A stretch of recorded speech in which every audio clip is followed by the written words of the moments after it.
Happy New Year! Welcome to my channel. Have you ever heard of the Karamo Show? Well, I will be doing a reaction to I Would Never Call You Daddy. This episode was heartbreaking and sad. Markeya and her sisters are very rude and disrespectful. Before their grandma died, she had me make one promise that I would take care of these kids, and I've done that. I've raised Markeya and the girls as my own, especially Marky at 6 months.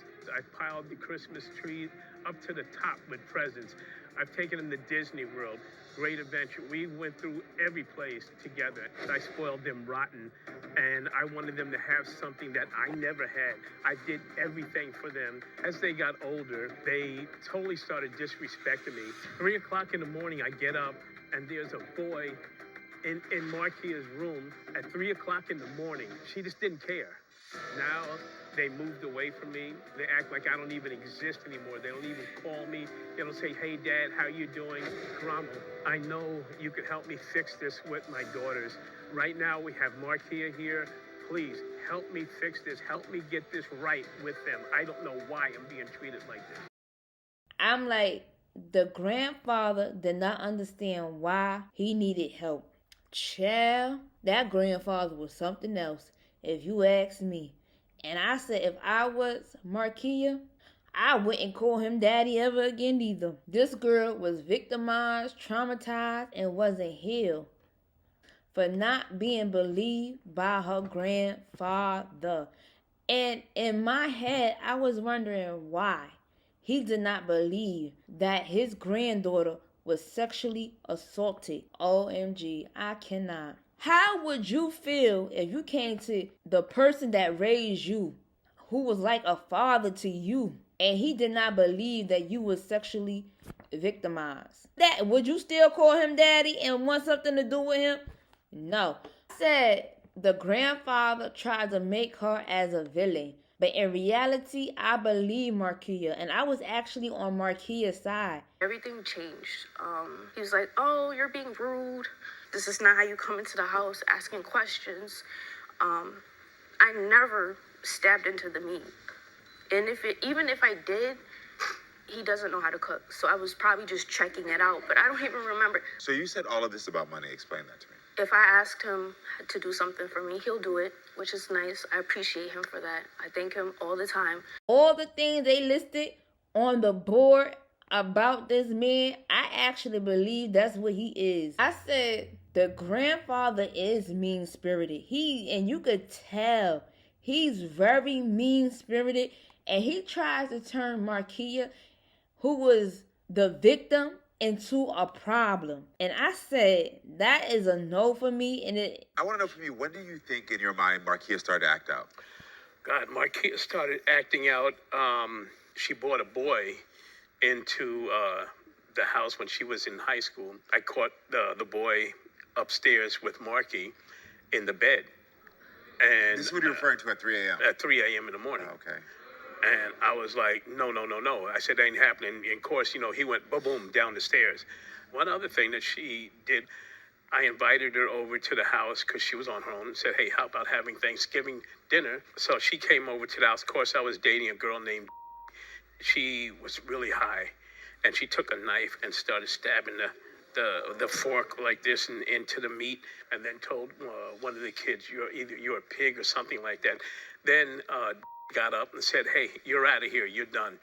As walking her over to the door, she had a juice in her hand, and she meant to throw it at, but it hit my computer, and it hit the printer, and just like totally ruined the printer and the computer.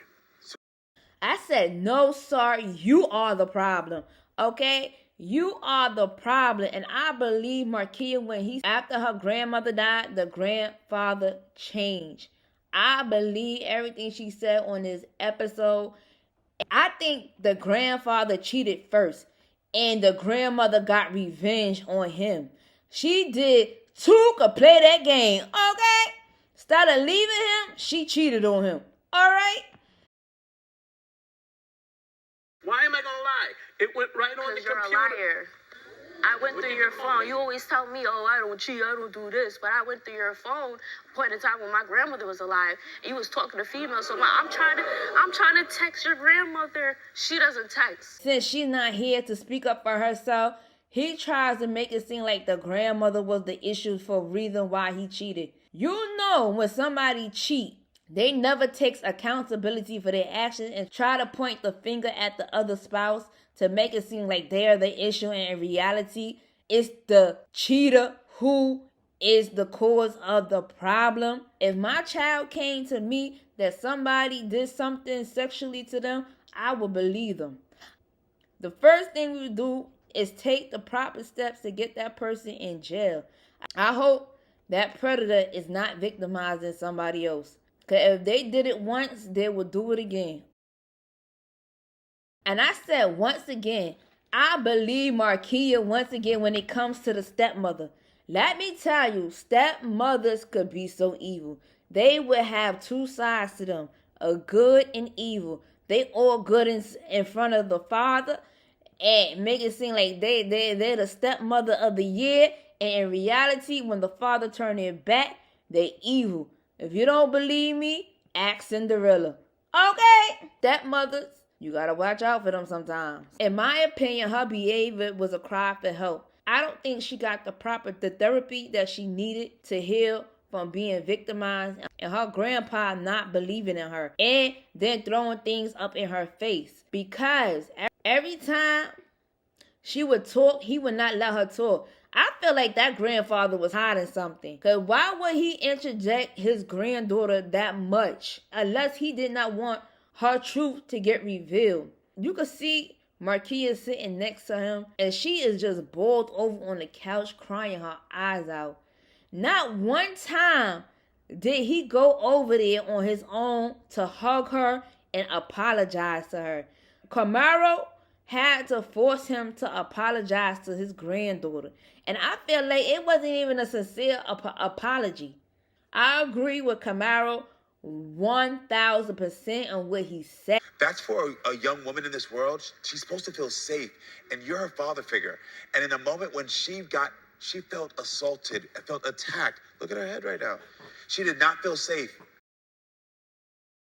In my opinion, I felt like the grandfather felt guilty to what happened to Markeya, and he tried to shift the blame onto her by mentioning, oh, she promiscuous, oh, she a user, oh, she this, she's that. I said, this girl has been the victim. Sir, you're no victim. I said, if you ask me, I do not agree with her throwing things and items on people and destroying property, but this girl is hurt. And she wanted people to feel her pain, if you ask me. Especially if the wife is calling a rift between the granddaughter and the grandfather. People will cause rift in a relationship and hide their hands like they not doing anything. Okay? It happens. Alright? I'm just going to say this. I don't care how promiscuous you are. I don't care if you're a prostitute and selling your body for sex. I don't care if you're a stripper. I don't care if you're an inmate. I don't care if you're walking outside butt naked. Okay? Nobody don't have a right to sexually victimize you. We as broken parents cannot raise broken children. And in my opinion, I think they both need therapy. I think they need therapy individually. And I think they need to do group therapy together with the family. I do believe he did change his stripes when the grandmother died. She's in pain. First of all, she was victimized and she lost the best thing in her life. Her grandmother, who was her supporter, who she loved dearly. Okay. If you love somebody, you could grieve forever. I'm sorry. You could grieve forever. It could be 1,000 years that passed away. And you still be grieving the person that you love the most and that was the best supporter in your life. And I say to anyone who says to somebody who lost someone, you need to just move on. I just say have the same energy when you lose somebody that you love to you. Keep that same energy. All I'm going to say is please like, comment, and subscribe. Thank you for listening and thank you for watching. Have a good day.